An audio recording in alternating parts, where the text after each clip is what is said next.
அந்த pink bus எல்லாம் என்னைக்காவது வந்து துணை முதலமைச்சர் பார்க்கணும். பிங்க் பெயிண்ட் அடிச்சுட்டா பிங்க் பஸ் ஆயிராதுங்க. அந்த பிங்க் பஸ் வச்சு எப்படியாவது லேடிஸை ஏமாத்தணும்னு பாக்குறாங்க.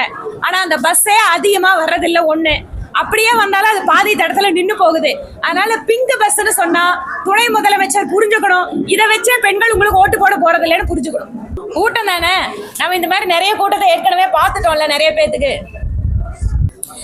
அரசியல் கட்சி பிரச்சாரம் அப்படிங்கிறது நாங்க இங்க கூட பாக்குறோம். எங்களோட பேனர் அதிகமா வைக்க விட மாட்டாங்க, கட்சி கொடி அதிகமா கட்ட விட மாட்டாங்க.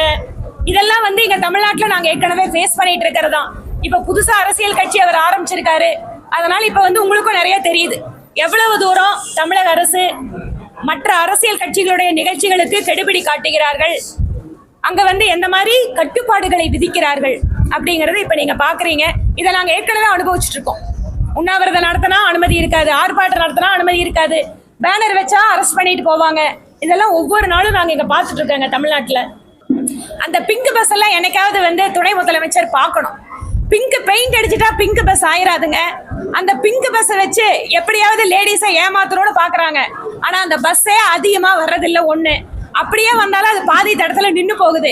அதனால பிங்க் பஸ்ன்னு சொன்னா துணை முதலமைச்சர் புரிஞ்சுக்கணும். இதை வச்சே பெண்கள் உங்களுக்கு ஓட்டு போட போறது இல்லைன்னு புரிஞ்சுக்கணும். இந்த அரசு ஊழியர்களுக்கான எப்பவெல்லாம் இந்த மாதிரியான தேர்வுகள் நடக்குதோ, தேர்வு முடிவுகள் வெளியிடப்படுகிறதோ, ஹைலி ஒரு காம்ப்ளிகேட்டட் லீகல் இஷ்யூக்குள்ள மாட்டிட்டு இருக்கு.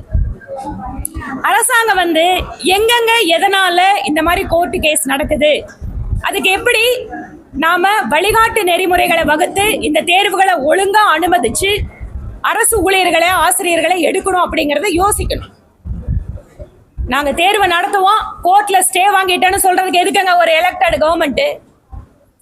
கோர்ட்ல என்ன கிரவுண்ட்ல ஸ்டே கொடுக்கறாங்க, கோர்ட்ல எதனால இந்த மாதிரி வழக்குகளை எடுக்கிறாங்கன்னு பார்த்துட்டு அதை சரி பண்ணி தேர்வு ஒழுங்கா நேர்மையா நடத்தி வெளிப்படைத்தன்மையோட நடத்தி கொடுத்தா தானே அது அரசாங்கம்.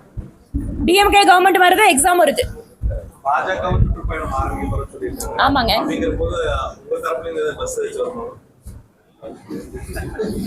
எங்க தரப்புல எங்க மாநில தலைவர் எந்த மாதிரி வராருங்கிறது உங்களுக்கு ஆரம்பிக்கும் போது நீங்க பாருங்க. இப்பவே சொல்லிட்டு அந்த சஸ்பென்ஸ் போயிடும்.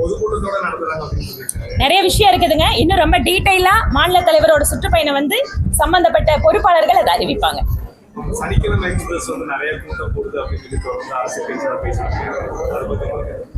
கூட்டம் தானே, நம்ம இந்த மாதிரி நிறைய கூட்டத்தை ஏற்கனவே பார்த்துட்டோம்ல. நிறைய பேத்துக்கு